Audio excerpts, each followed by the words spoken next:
पर ये छोटू शब्द सुने हुए कई साल हो गए।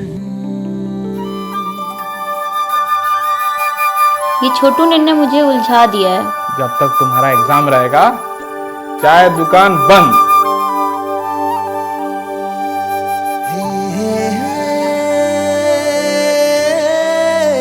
समय के साथ साथ उलझती जा रही हूँ। आज कुछ कहने का मन कर रहा है। एक बात कहूँ? कह दूँ?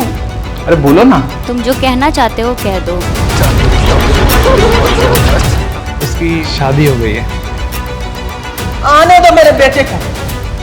चमड़ी नहीं उधेड़वा करके रख दिया तो फिर खाएगा। नहीं माली प्लीज, आपको तो पता है कि वो मुझे कितना मारते हैं।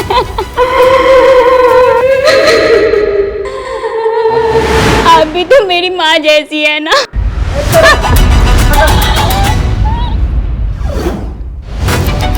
इधर ही छुपी होगी कहीं ना कहीं। अरे मोहतरमा इधर है। आ जाओ, प्यार से आ जाओ।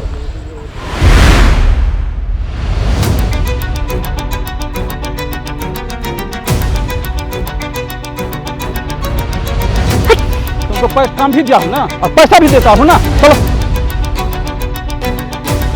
और उसके बाद मेरी कभी उससे बात नहीं हुई।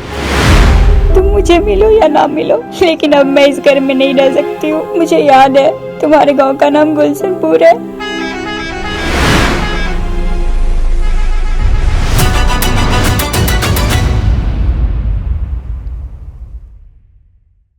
पक्का वादा करो। पक्का वादा।